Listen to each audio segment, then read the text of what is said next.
नमः श्रीवर्धमानाय निर्दोषकलिलात्मने सालोकानां त्रलोकानां विद्यादर्पहारते। बोले बच्चे परमेष्ठी भगवान की, अनंतानंद परमेष्ठी भगवान की, बोले नायक पार्श्वनाथ भगवान की, शांतिनाथ भगवान की, शशम नायक महावीर भगवान की, गोमटेश्वर बाहुबली भगवान की, 24 तीर्थंकर भगवंतों की, आचार्य श्री कुमकुम गुरुदेव की, आचार्य श्री समंत भज्जी स्वामी की, आचार्य गुरुदेव श्री देवानंद जी महाराज की, मम गुरुदेव श्री जयवीर जी महाराज की, समस्त आचार्यों की, तीन कम नौ करोड़ महाराजों की, द्वादशांजन वाणी माता की, श्री रत्नकरण श्रावकाचार्य ग्रंथ की, जैन धर्म की,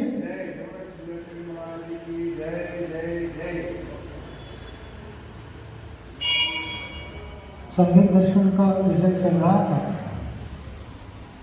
और इसके अंतर्गत 8 अंग, 3 मूर्ताओं और 8 पदों की चर्चा अपन ने आज 26वें नंबर गाथा में मद से हानि के बारे में बताते हैं आचार्य।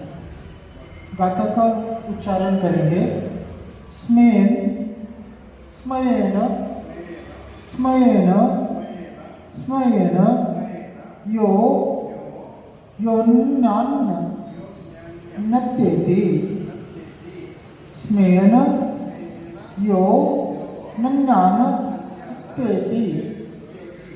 स्मेन यो अन्यान्नत्येति। स्मेन यो अन्यान्नत्येति। अन्यान्नत्येति। धर्मस्थान गर्विताशया। धर्मस्थान गर्विताशया। स्मयेन योन्य अन्यान्नत्येति। स्मयेन योन्यान्नत्येति। धर्मस्थान गर्विताशया।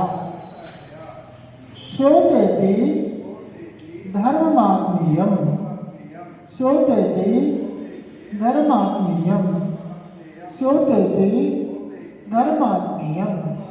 न धर्मो धार्मिकैर्विना। न धर्मो धार्मिकैर्विना।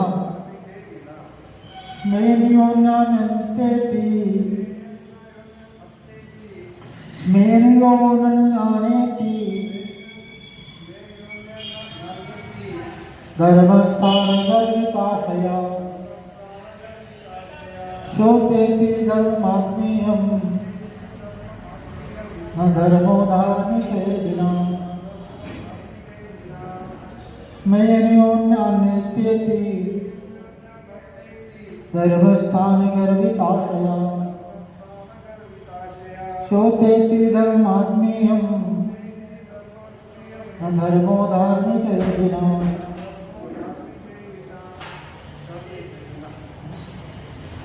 क्या कहेंगे कि उपरोक्त जो 8 प्रकार की जो मद, स्मेर अर्थात मद, अहंकार, और मद से, ऐसे अहंकार से, ऐसे मद से गर्वित आशया, गर्वित चित्त वाला,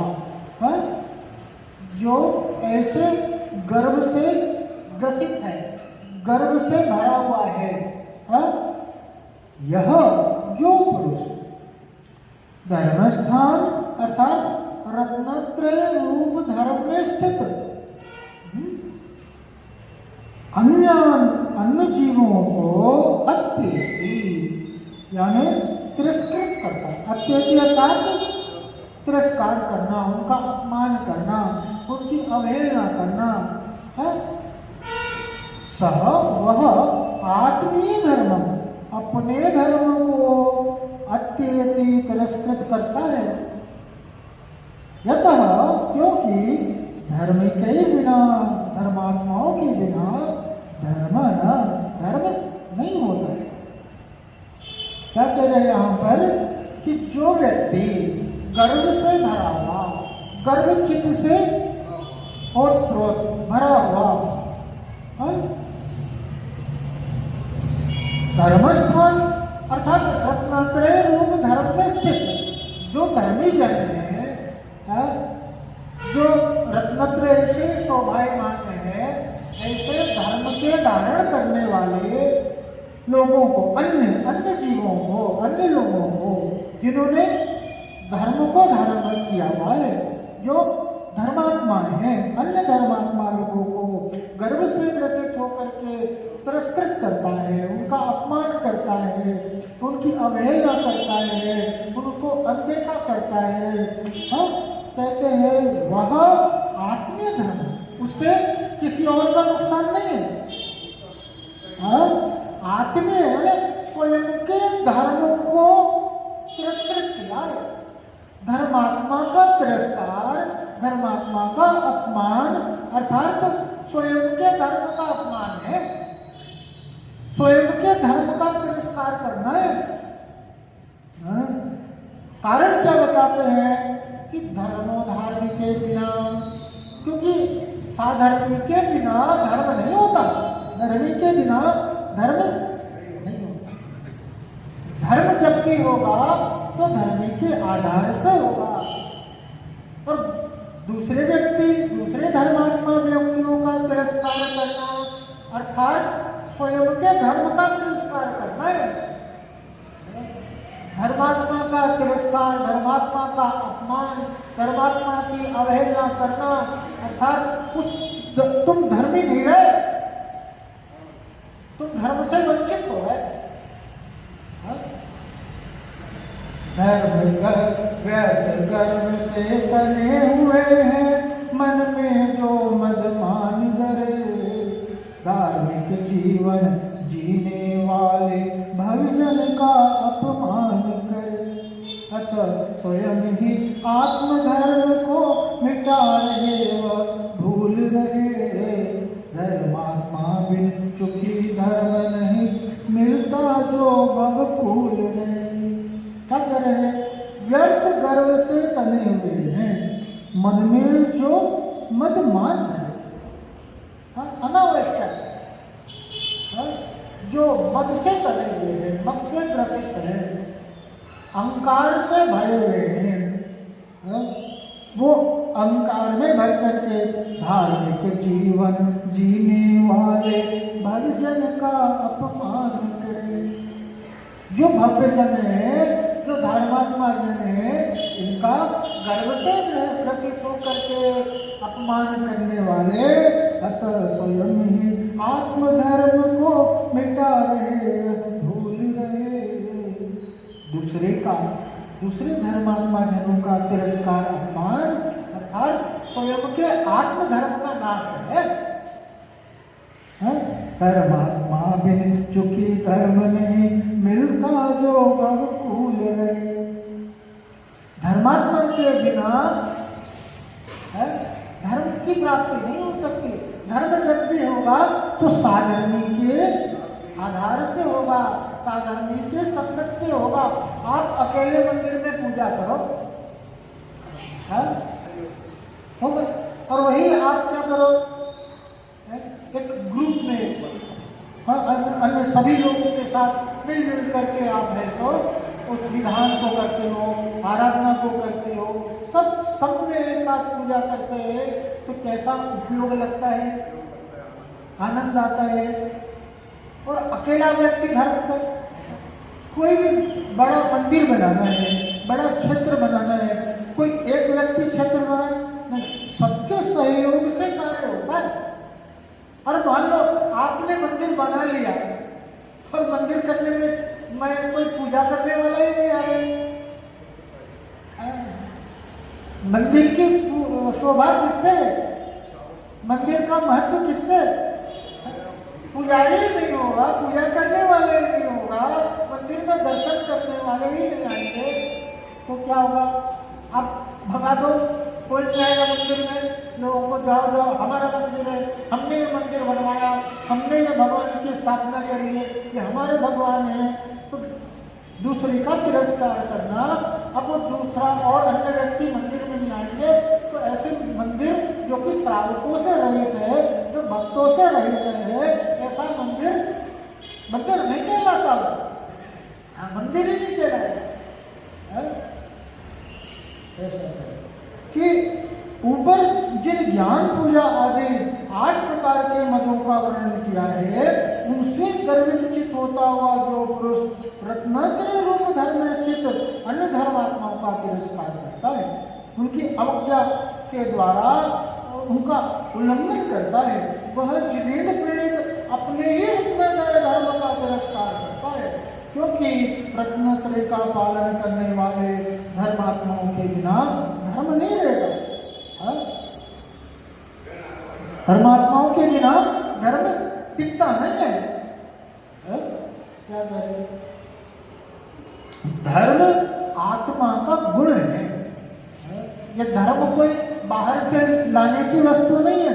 ये धर्म कोई मंदिर में प्राप्त होता है। मंदिर आदि के माध्यम से जो मेरा गुण है, जो मेरी विशेषता है, वो विशेषता क्या है? प्रकट होती है। उसे कहीं और से लाने की आवश्यकता नहीं है। वो मेरी विशेषता है, वो मेरा गुण है, आत्मा का गुण है। और गुण सदा क्या होता? गुणी के आधार से होता है। भाई आपको मिठास चाहिए, मिठास चाहिए, आप किसी वस्तु को मीठा बनाते हैं, तो मीठा बनाने के लिए क्या डालते हैं? शक्कर डालोगे कि नहीं डालोगे? गुड़ डालोगे कि नहीं डालोगे?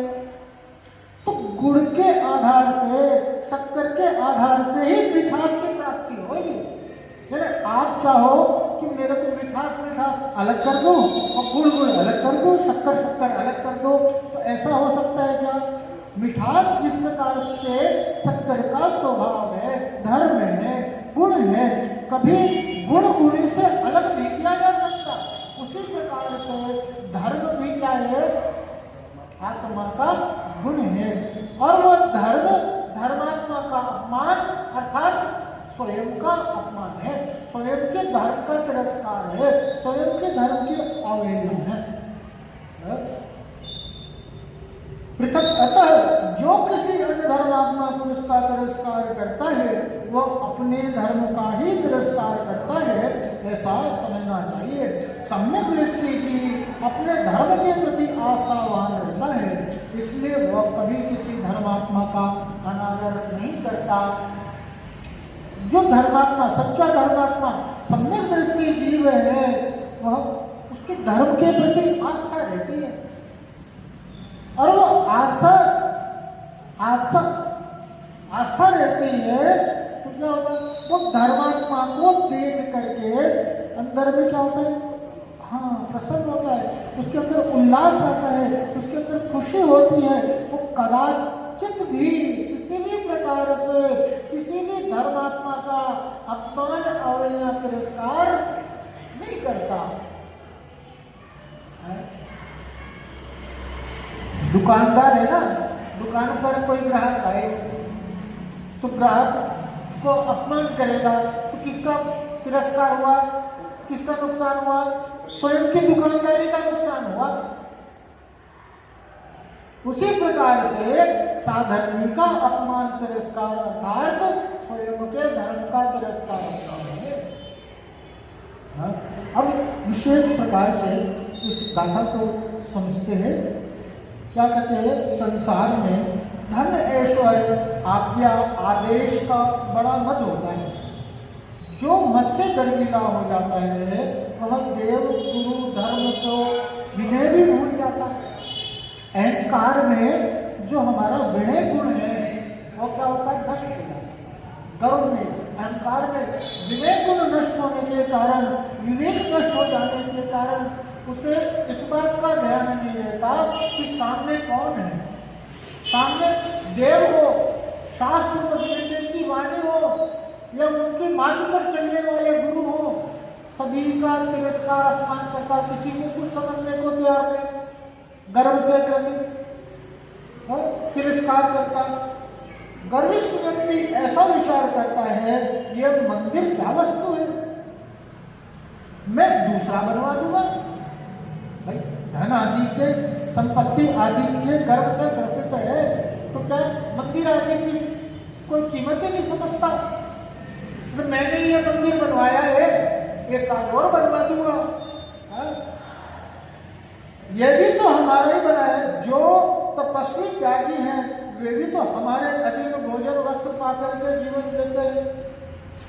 जो त्यागी तपस्वी है वो भी आहार आदि के माध्यम से हमारे ही अधीन है, हम ही तो हैं इनका आहार आदि कराते। अगर हम आहार आदि नहीं करवाए तो इनका ध्यान रखने वाला कौन है? क्या होगा इनका? ये धर्म भी धन खर्च करने से ही होता है, धन खर्च करने से ही भगवान की पूजन की भावना होती है। इस प्रकार अब क्या करता है, अनेक पापाचरण करता हुआ भी कोई अभिमान के वश होकर के दान पूजा प्रभावना में 5 रुपये लगाकर अपने को धन्य व धर्मात्मा बनता है।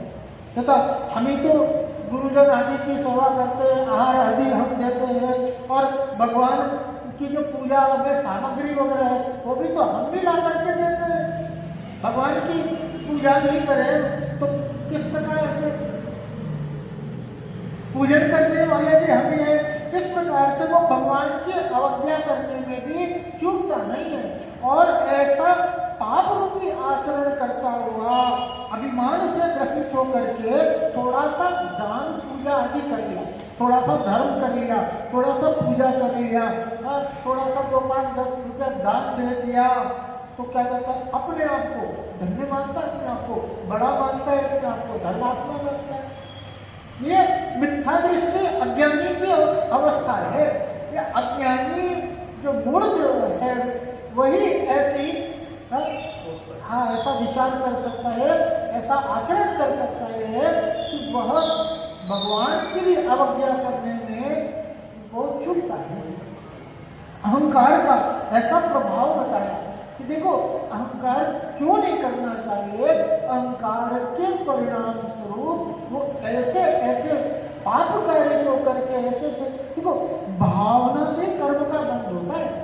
आप क्या कर रहे हो उसका हमें फल नहीं मिलता, लेकिन आपकी उस क्रिया के प्रति जो परिणाम है फल उसका मिलता है, और अच्छे या बुरे परिणाम अपना फल को जरूर देते हैं। और मंदिर में आकर के धर्मात्मा के प्रति, देवशास्त्र गुरु के प्रति अगर ऐसे बुरे भाव आ रहे हैं, उनकी अवहेलना हो रही है, उनका तिरस्कार हो रहा है, उनका अनदेखा हो रहा है, तो क्या हो रहा है? पाप का बंध हो रहा है, और ये पाप बंध अनंत दुख पीड़ा का कारण बनेगा। अन्न क्षेत्रम कृतम पापम धर्म क्षेत्रम विनश्यति, धर्म क्षेत्रम कृतम पापम वज्रलेपो। ऐसे धर्म क्षेत्र पर आकर के धर्मात्मा के संगत में आकर के ऐसे पाप भाव के द्वारा वो अनंत अनंत दुख रूप परिणामों को अपने जीवन में लेकर के आता है। ऐसे अहंकार से हमें बचना चाहिए, भय खाना चाहिए, अहंकार को नहीं करना चाहिए। करते धर्मी की निंदा करता, अहंकार नहीं तो करता, इस ईर्ष्या से अरे वो ऐसा करते हैं, वो ऐसा करते हैं, दुनिया भर की बुराई करना, किसी धर्मात्मा की निंदा करना, बुराई करना अर्थात स्वयं के धर्म की निंदा बुराई करना है। तुम्हें इतने लंबे काल तक फिर उस धर्म की प्राप्ति नहीं होगी। सामने वाले की निंदा, धर्मात्मा की निंदा तुम्हें खुद धर्म से वंचित करने वाला है। धन आज्ञा ऐश्वर्य के मध्य में अंधा होकर के ऐसा मानता है इस जगत में धन ही सबसे बड़ा है। धनवान के घर बड़े बड़े ज्ञानी, शास्त्री, परमागमी, काव्य श्लोक करने वाले नित्य ही आते हैं। तपस्वी आदि हैं, जो शास्त्र आदि के ज्ञाता हैं, विद्वान आदि हैं, जो पंडित आदि हैं, ये सब कहाँ जाते हैं? बोले सब धनवानों के घर में जाते हैं। अनेक कला चतुराई जानने वाले धनवान के घर नित्य जाते हैं। कलाकार हैं, संगीतकार आदि हैं, पेंटर आदि हैं, जितने भी गुणवान हैं, ज्ञानवान हैं, सब धनवान के ही पास तो जाते हैं। पूजन करने वाले, प्रभावना करने वाले, भजन कहने वाले अनेक लोग धनवान का आश्रय लेकर धनवानों को सुनाते हैं। पूजा करने वाले, धर्म की प्रभावना करने वाले, ये संस्था वाले किसके पास जाते हैं? जो धन देता है धनवान के पास ही जाते हैं। फिर करे उपवास व्रत करे, बड़े बड़े तपस्वी जो उपवास आदि करते हैं वो भी आहार आदि के लेकिन क्या जाते हैं तो धनवान पुरुष के आ जाते हैं। इस प्रकार धन ऐश्वर्य से अपनी आत्मा को ऊंचा मान करके कृत्य मान करके क्या करता है धर्मात्माओं की अवज्ञा करते हैं। आत्मज्ञानी परमार्थी परम संतोषी लोगों को तो ये गर्विष्ठ पुरुष देखते ही नहीं। जो आत्मज्ञानी है जो अपने कल्याण के मार्ग में लगे हुए हैं, परमार्थ में लगे हुए हैं, जो परम संतोष को धारण करने वाले, उन्हें ज्यादा कुछ चाहिए नहीं, कुछ भी तुमसे अपेक्षा नहीं है, कुछ भी तुमसे चाहिए नहीं है। ऐसे परम संतोष को धारण करने वाले को ये जो गर्व से भरे हुए लोग हैं उनकी तरफ देखते ही नहीं है। जिनको चक्री की संपदा और इंद्रलोक की संपदा भी दुर्लभ दिखाई देती है, ये पुरुष धनवंतों का साथ स्वप्न में नहीं चाहते। बहुत अच्छी कथन है। इंद्र सम संपदा चक्रवर्ती सम हो काक बीट सम विदत है सम्यक दृष्टि है। जो सम्यक दृष्टि है धर्मात्मा है वह इंद्र की संपदा, इंद्र की विभूति को भी नहीं चाहता। चक्रवर्ती के समान भोग वस्तु भी मिल जाए, ऐसे संसाधन भी मिल जाए, संपदा भी मिल जाए, तो ऐसे चक्रवर्ती के समान संपदा भोग पदार्थ आदि की भी चाह नहीं करता। कहाँ बीड़ सब देना कौवे की बीट होती है ना, जिसको देखना भी नहीं चाहता है। ऐसी स्थिति है उनकी दृष्टि में इन संपदा भोग पदार्थों आदि। और ऐसे लोगों के लिए कह रहे हैं कि उनका तिरस्कार करते हैं, देखते भी नहीं। ये पुरुष धनवंती का साथ स्वप्न में भी नहीं चाहते। ये सम्यक दृष्टि जो लोग हैं ये ऐसे धनवानों का संगत स्वप्न में भी नहीं चाहते। जगत के अन्य पुण्य वाले निर्धन लोग ग्रह पुत्रों के पालने के बिना से दुखी होकर अपना सम्मान छोड़ के धनवान के घर आते हैं। दयावान उपकारी ज्ञान कर तथा धर्म से प्रीति और धर्म प्राप्त करने का फल लेने वाला ज्ञान कर धनवान के दरवाजे पर जाते हैं, परंतु वह धनवंत धन के मन में अंधा हो जाता है, जिस कारण उससे दान तो नहीं होता है, उपकार तो नहीं करता है, दयावृत निर्दयी हो जाता है। कोई केवल हमारा धन मत छीनो, धन मत बिगाड़ो, ऐसा मानता हुआ मर करके बहुत ममता कृपणता के प्रभाव से नरक त्रियंश में बहुत काल तक परिभ्रमण करता है। कोई धर्मात्मा है और घर गृहस्थी से उसका ठीक नहीं चलता, धन गृहस्थी धन आदि का अभाव है, तो मान लो वो किसी धनवान के धर्मात्मा के धनवान के शरण में जाता है धनान की अपेक्षा से, तो वो क्या करते हैं उसका तिरस्कार करते हैं, उसको दान तो देना दूर और उसका तिरस्कार करके और क्या करते नरक निरोध आदि के गति का दुख का अपने लिए मत करते। अभी आप बताओ एक बात कि कोई व्यक्ति आपके पास आए और बोले कि 50 रुपये दे दो, मुझे दारू पीना है, मुझे शराब पीनी है, आप दोगे क्या उसको? नहीं दोगे ना। लेकिन आप जो इतना संपदा है, आपके पास धन पैसा है और वो आप धन जिसके लिए छोड़ करके जा रहे हो, क्या गारंटी है वो उस धन का सदुपयोग करेगा? आपके जाने के बाद जिसके लिए आपने धन छोड़ा वो धन का वो क्या करेगा? जुआ शराब आदि में उपयोग करे, इस बात की क्या गारंटी है? जब आप 50 रुपए आप किसी को ऐसे गलत कार्य के लिए नहीं देना चाहते हैं, तो ऐसा अपार संपदा, ऐसा धन आप किसी के लिए कैसे छोड़ करके जाओ? धन की 3 दशा बताई, दान, भोग और विनाश। धन का, संपदा का सबसे बढ़िया सदुपयोग क्या है कि उसे धर्म में लगा दो, उसे दान में लगा दो, और धर्म दान के माध्यम से वह धन आपके लिए वर्तमान में भी पुण्य का कारण बनेगा, वर्तमान में भी सुख का कारण बनेगा, और वही पुण्य आपके परभव में भी सुख का कारण बनेगा।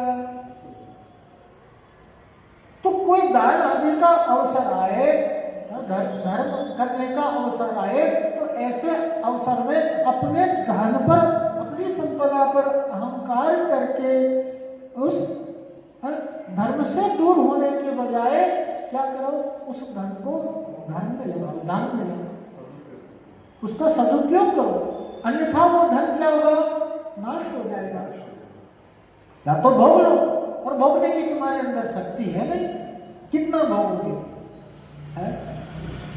आज तुम्हारे पास जितनी संपत्ति है, जितना धन है, आज से 20 साल पहले देखो उससे कई ज्यादा है, और जब तुम छोड़ करके जाओगे तो इससे कई ज्यादा धन तुम छोड़ करके जाओगे। लेकिन जब भोगने की बात आती है तो आप बताओ, जितना धन संपदा है तुम्हारे पास, क्या तुम भोग पाओगे?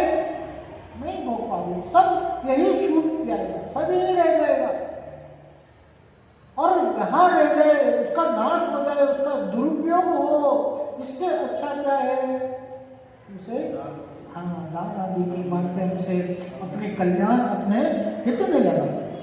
धन के संबंध में ज्ञानी विचार करता है, धन संपत्ति पाकर में के मद रहित है। उसे ऐसा विचार है कि यह धन संपत्ति हमारा रोग नहीं है, हमारे नहीं है, कोई पूर्व प्रतिपन्न फला है, परंतु यह विनाशी है। अब इस संपत्ति से किसी का उपकार करूंगा, दरिद्री लोगों का दुख मिटाऊंगा, दया करके दुखी जीवों का उपकार करूंगा। जो जिन धर्म के श्रद्धानी ज्ञानी हैं, उनकी निर्धनता का दुख मिटा करके निराकुल करूंगा।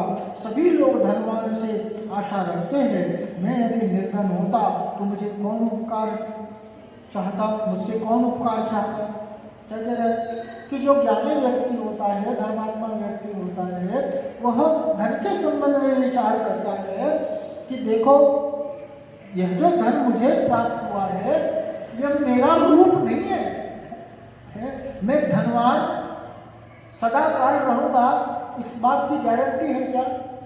आज धन है, कल हो सकता है यह धन मुझसे छिन जाए, नुकसान हो जाए, नाश हो जाए। और जो भी धन प्राप्त हुआ है, मेरे पास है, ये कोई सत्कार्य किया होगा, कोई धर्म कार्य किया होगा, इस पुण्य का परिणाम है। धनवान कौन होता है? जो पुण्यात्मा हो गया। अंबानी है ना, उसके पास धन की कमी है क्या? तो ये क्या कि उसका पुण्य है, तो उसके अगर करोड़ों अरबों रुपए आते रहते हैं, संभालने के कारण। या आपके पास भी धन संपदा है, आपका दुकान अच्छा चलता है, आपका व्यापार अच्छा चलता है, आपकी फैक्ट्री अच्छी चलती है, जो चाहते हो वो होता है, धन संपदा आदि की कोई कमी नहीं है, और लोगों से तुलना करके देखो, किसी के पास 1 रुपया भी नहीं है, घर के लिए नालायक है। तो ये किस बात को सिद्ध करता है? ये जो भेद है धनी निर्धन का, वो क्या बात बताते हैं कि तुम्हारा पुण्य है, तुम्हारा सत्कार है, तुम्हारा पूर्व में किया गया धर्म है, उसका परिणाम है कि तुम्हारे पास ये धन संपदा आदि है। और ज्ञानी जीव ऐसा कर्मकृत धन को पाकर के क्या विचार करता है? अब मैं क्या करूंगा कि दुखी जीवों के उपकार में ये धन को लगाऊंगा, लोगों के दुख को दूर करूंगा, दया करके दुखी जीवों का उपकार करूंगा। जो जिन धर्म के श्रद्धानी है, जो जिन धर्म के ज्ञाता है, ज्ञानी है, उनकी सेवा करूंगा, उनकी निर्धनता मिटा करके और निराकुल होऊंगा। सत्कार के माध्यम से तत्काल शांति की प्राप्ति होती है। आप कभी भी अच्छा कार्य करके देखो, किसी गरीब की मदद करके देखो, कोई भी धर्म कार्य करके देखो, आपको क्या मिलेगा? तत्काल मन की शांति मिलेगी। किसी प्यासे को पानी पिला दिया, किसी भूखे को भोजन खिला दिया, कोई वस्त्र से रहित है, ठंडे में ठिठुर रहा है, उसको एक कंबल ला करके, वस्त्र ला करके दे दिया। आप देखो कि तुरंत तत्काल ही आपका मन प्रसन्न होता है, मन में शांति की प्राप्ति होती है। बाद में उसका परिणाम आएगा, उसकी बात अलग है। ऐसा नहीं है कि इतने में संतुष्ट होकर के रह जाओ, इतना शांति ही पर्याप्त है, नहीं, इसका बाद में अप्रतिम फल आता है। जिस प्रकार से एक बीज बोते हैं हम जमीन में, और वो बीज बोया तो आकार कैसा लेता है? वट वृक्ष का आकार लेता है। उसी प्रकार से थोड़ा भी किया गया धर्म, थोड़ा भी सच्ची जगह किया गया दान पुण्य, वो क्या अप्रतिम फल को उत्पन्न करता है, बहुत ही अनुपम विशाल फल को उत्पन्न करने वाला है। उसका परिणाम हो सकता है तत्काल आपके जीवन में आ जाए, और हो सकता है उसमें कुछ समय लगा, लेकिन सत्कार्य का फल, अच्छे कार्य का फल, धर्म का फल, दान का फल तो अच्छा ही होता है, मिलता ही मिलता है। तो सभी लोग धनवान की आशा रखते हैं, यदि मैं निर्धन होता तो मुझसे कौन उपकार चाहता? कोई अगर मेरे से उपकार चाहता है, कोई अगर धर्मात्मा जब मेरे से सहायता की अपेक्षा रखता है, इसका कारण क्या? अरे मेरे पास धन है, इसीलिए तो मैं कर सकता हूँ, इसीलिए तो मेरे पास आया है। अगर किसी को लाख रुपए चाहिए तो वो किसके पास जाता है? जो करोड़पति हो उसी के पास जाएगा। कोई रास्ते में बैठा हुआ भिखारी है, उससे थोड़ी बात नहीं जाएगा, भैया तुम्हें जिसको पास खुद ही पैसे लेंगे तो मुझे क्या पैसा देगा। लेकिन आज मेरे पास धन संपदा है तभी तो वो मुझसे अपेक्षा रखता है, अन्यथा मेरे पास कौन आता? ऐसा वो ज्ञानी विचार करता है। इसलिए जब मेरे शुभ कर्म फला है तो मुझे अपने आश्रितों का भरण पोषण करना चाहिए। बालक, वृद्ध, रोगी, अनाथ, विधवा, आशक्तों का उपकार से ही मेरा धन प्राप्त करना सफल है। जो जिनको जरूरत है, जो गरीब है, जो निर्धन है, जो विधवा है, जो आसक्त है, जो विकलांग है, ऐसे लोगों की मदद करके ही धर्म की सार्थकता है। अन्यथा धन क्या होगा? तिजोरी में पड़ा का पड़ा रह जाएगा। अगर किसी जरूरतमंद के लिए उस धन का उपयोग हो जाए तो ऐसा मेरा धन पाना सफल है, सार्थक है, अन्यथा सब व्यर्थ है। मैं ऐसे कार्य में धन लगाऊं जिससे जिन धर्म की परिपाटी बहुत काल तक चलती रहे, ज्ञानाभ्यास की परंपरा चलती जाए। अपना धन किसमें लगाना? कि भाई पाठशाला आदि खुलवा करके, जिन मंदिर में विद्वानों की गोष्ठी आदि करा करके, धर्म की चर्चा में लोगों को लगा करके, ज्ञानाभ्यास के माध्यम से क्या उस धर्म की क्या होगी? प्रभाव। अब पाठशाला मान लो मंदिर में चालू हो जाए तो क्या होगा? बच्चे आना चालू हो जाएंगे और क्या धर्म का अध्ययन करेंगे। तो ये पाठशाला क्या 1-2 दिन की बात है? निरंतर इतने लंबे समय तक, लंबे काल तक क्या होगा? अगर आपने पाठशाला आदि की स्थापना करा दी, एक व्यवस्था चालू करा दी, तो उसका खर्च आदि की व्यवस्था आप किसी संस्था आदि को बनवा दो, उस संस्था के माध्यम से उस पाठशाला का संचालन हो। जिनवानी का पठन पाठन का, जिनवानी को छपवा करके, उन्हें प्रिंट करा करके उन लोगों में वितरित करना। यहाँ पर पुस्तकालय चालू हो जाए, जहाँ पर शास्त्र है सो अध्ययन के लिए उपलब्ध हो जाए। इस प्रकार के संस्थाओं का निर्माण करके और उनकी व्यवस्था को चला करके क्या होगा? वो धर्म की प्रभावना, लोग ज्ञान की प्राप्ति कैसे ऐसे लंबे काल तक करेंगे तो क्या होगा? आपके माध्यम से धर्म की प्रभावना होगी, आपके धन का सदुपयोग होगा। ऐसे कार्य में धन लगाओ जिससे दिन धर्म की कृपा दीजिए। नित्य पूजन, ध्यान, अध्ययन, तपशील से संसार का उद्धार करने वाले कार्यों का प्रदर्शन प्रवर्तन बना रहे, यह धन पाने का फल है। हाँ, मंदिर में ध्यान अध्ययन लोग करते रहे आपके माध्यम से, आपकी प्रेरणा से, तप आदि का पालन करते रहे, ऐसे संसार का कल्याण करने वाले कार्यों में लोग की प्रवृत्ति बनी रहे। हाँ, यह धन पाने का फल है। धन आदि के माध्यम से आप पूजा आदि के लिए लोगों को प्रेरित करें, तप आदि के लिए लोगों के लिए प्रेरित करें, अध्ययन के लिए प्रेरित करें। हाँ, इस प्रकार से उस धन की सार्थकता है। यह संपदा किसी के साथ परलोक में तो गई नहीं, एक कण भी ले जाने के लिए कोई समर्थ नहीं है। बिना दान के यह संपदा केवल पाप दुर्ध्यान करा करके संसार समुद्र में डुबो देगी। हाँ, बिना दान के द्वारा, बिना इसे धर्म में लगाए इस संपदा का क्या परिणाम होगा? वो मेरे लिए दुर्ध्यान का कारण बनेगी। आपके पास पैसा है ना, तो उस पैसा के धन संपदा से आपके चित्त निराकुल नहीं रह सकता। जिसकी संपदा जितनी ज्यादा है उसकी आकुलता भी उतनी ज्यादा है, और ये आकुलता के माध्यम से, दुर्ध्यान के माध्यम से क्या होगा? संसार समुद्र में गिरेगा, संसार में लंबे काल तक परिभ्रमण करेगा। इस संपदा पाने का फल तो दान करना ही है। करोड़ों मनुष्यों ने पहले दहाओं में दान नहीं दिया, इसलिए आज घर घर दरवाजे अन्न मांगते हैं। देखो, दान देने का हमारे पास अवसर देखो आता है और फिर भी चुक जाता है व्यक्ति। आपके पास नहीं है, आप नहीं दे पा रहे हो, वो बात अलग है, लेकिन होते हुए भी नहीं देना, इससे बड़ा कृतज्ञ कौन होगा?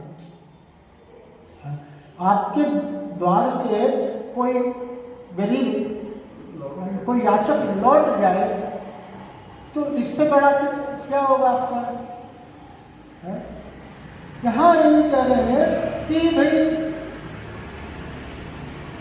दान नहीं देने का परिणाम, आज जो लोगों की दशा हो रही है, जो निर्धन है, जो एक एक पैसे के लिए त्राही कर रहे हैं, लोगों के पास मांगने क्यों जाना पड़ रहा है?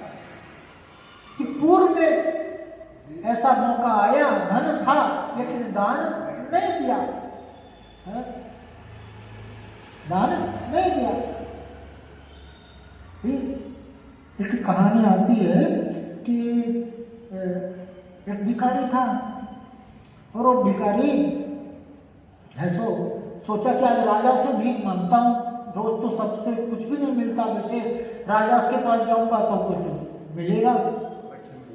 और राजा का क्या था स्थिति कि उसकी ऐसो जो उसका खजाना था उसमें नुकसान चल रहा था, कुछ भी नहीं रहता था, खजाने में टिकता था। तो जो पंडित लोग थे, ज्योतिषी लोग थे, उनसे चर्चा किया तो बोला कि आप सुबह सुबह निकलो और किसी से दान मांगो, और जो भी आपको दान में मिले, आपको याचना करनी है राजा, आपको याचना करनी है, और आपको याचना में जो भी मिले आप लोग उसे ला करके अपने कोष में रखो। हाँ, अपने भंडार में रखोगे तो भंडार उससे भरेगा। अब इधर से राजा याचना की दृष्टि से निकला, उधर से भिखारी निकला, और दोनों का आमना सामना हो गया। अब क्या हुआ? भिखारी तो बड़ी आशा से गया राजा के सामने कि ये कुछ देगा, और वो राजा क्या किया? उसी के सामने अपनी झोली फैला दी। तो ये तो भिखारी दंग रहेगा कि मैं तो चला था, राजा मुझे कुछ देगा, और राजा ही मेरे सामने सो हाँ उल्टा। तो घर से जो कुछ 2-5 दाना डाल करके चलते भिखारी लोग, अपनी झोली खाली लेकर नहीं चलते, तो जो 2-5 दाना था ना, उसमें से बड़ी मुश्किल से क्या किया, उसने एक दाना उसकी झोली में दिया, और बड़े निराश मन से घर लौट गया। बड़े निराश मन से घर लौटा तो पत्नी ने पूछे कि भैया आज क्या लाए? बोले आज तो बेड़ा गर्क हो गया, आज तो बेड़ा गर्क हो गया, राजा से मांगने चला था और ऐसा राजा ही मुझसे मांग बैठा। और देने के लेने पड़ गए।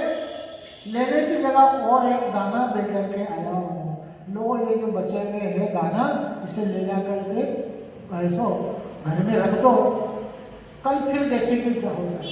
और पत्नी उसकी पोटली में से जो 5-10 दाने थे वो डालने के लिए, जो और भी थोड़ा आधा किलो अन्न था उसमें डालने के लिए जैसे ही हुई तो क्या देखती है कि एक जो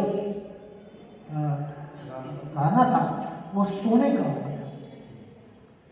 एक जो दाना था वो सोने का हो गया। तो पत्नी दौड़ी दौड़ी आती है, तुम कहते हो कुछ भी नहीं लेकर के आए, देखो एक सोने का चावल लेकर के आए होगा। तो उसको बात समझते हुए देर नहीं लगी कि देखो मैंने कितना लोभ किया कि मैंने एक ही दाना दिया राजा को, और राजा को एक दाना देने का परिणाम क्या हुआ कि मेरा एक दाना स्वर्ग में परिवर्तित हो गया। तो ऐसा क्या है कि जब मौका आए तो हमें दान देने से चूकना नहीं चाहिए। उसका क्या पता कैसा फल मेरे जीवन में आए।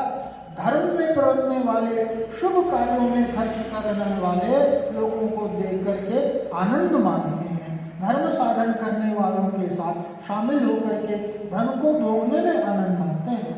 ऐसे लोगों ने संपदा प्राप्त होने का फल लिया है। आगे परलोक में देवों की संपदा, चक्रवर्ती की संपदा भी दानी को प्राप्त होती है।